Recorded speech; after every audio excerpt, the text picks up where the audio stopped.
Oke, selamat datang kembali di Deep Dive kita. Nah, kali ini kita dapat bab 2 dari novel Cincin Nirwana karya Sahrilianto.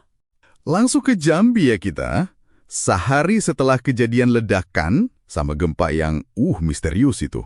Iya, suasananya kan masih campur aduk ya.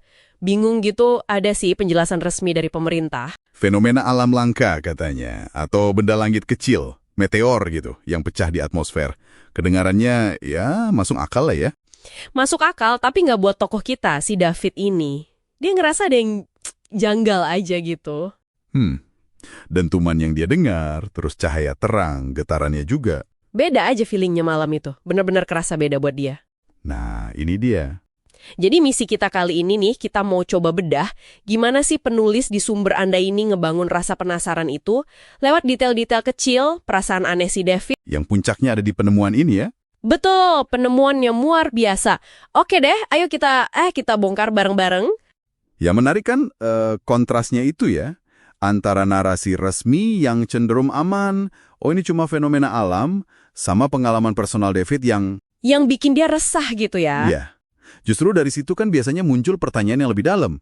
Kita jadi ikut penasaran bareng David, ini sebenarnya ada apa sih? Penulisnya pinter nih, bikin kita nggak langsung nalain penjelasan awal. Setuju banget. Rasa penasaran itu yang akhirnya dorong David buat nggak diam aja. Dia langsung gerak ya? Iya, dia cek area belakang rumahnya, tempat dia ngerasa getarannya paling kencang semalam. Di situ sumber getarannya paling kuat ya? Penulisnya di sini ngasih gambaran lumayan jelas sih. Ada sedikit puing-puing, tanahnya agak retak, terus kayak ada bekas gosong gitu. Bekas kejadian semalam berarti ya? Dan di tengah-tengah itu semua, kling, dia nemuin sesuatu.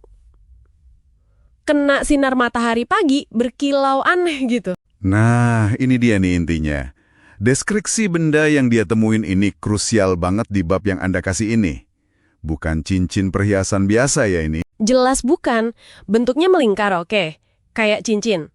Tapi bahannya itu loh. Kayak logam tapi aneh ya. Halus banget permukaannya. Nggak ada sambungan sama sekali. Kayak dicetak utuh gitu. Betul. Dan yang paling bikin merinding mungkin ya. Benda itu bercahaya dari dalam. Itu dia. Sumber Anda deskripsi ini bagus banget. Kayak nebula mini yang kejebak di dalamnya. Warnanya ganti-ganti, biru, ungu, perak. Berdenyut pelan gitu ya cahayanya. Iya. Deskripsi ini kan langsung teriak, ini jelas bukan bikinan manusia, gitu kan? Banget. Visualnya kuat banget. Terus ada lagi detail fisik yang bikin makin, aneh. Pas dipegang David. Dingin ya? Dingin banget. Aneh kan? Padahal hari udah mulai panas di Jambi. Kayak nyedot panas dari tangan atau sekitarnya gitu. Detail kecil tapi efektif banget ya. Buat nunjukin kalau ini benda asing. Nggak perlu penjelasan ilmiah rumit, kita udah langsung ngeh. Iya, David juga langsung mikir gitu. Ini pasti bukan dari bumi deh. Anda pas baca bagian ini, kebayang nggak sih dinginnya itu gimana rasanya? Dingin yang aneh gitu? Kebayang sih, sensasi fisik kayak gitu emang bikin imajinasi kita jalan. Dan reaksi David selanjutnya juga bisa dimengerti ya.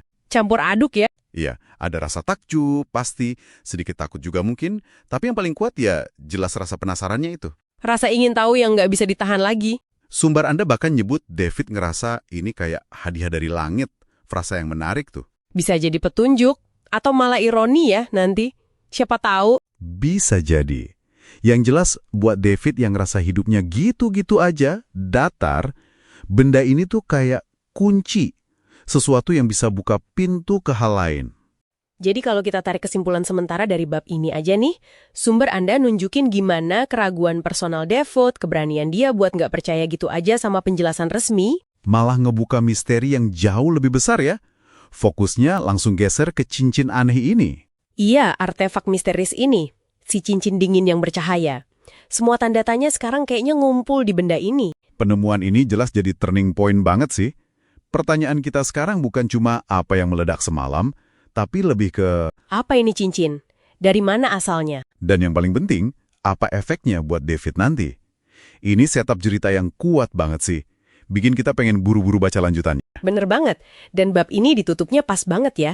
Bikin kita mikir, ngegantung gitu. Cliffhanger klasik ya? Iya. Nah, ini pertanyaan buat Anda renungin juga nih, langsung dari akhir babnya. Kalau Anda ada di posisi David, nemu cincin seaneh itu, sedingin itu, Anda bakal langsung coba pakai nggak sih? Kira-kira apa ya yang bakal terjadi kalau cincin itu dipakai?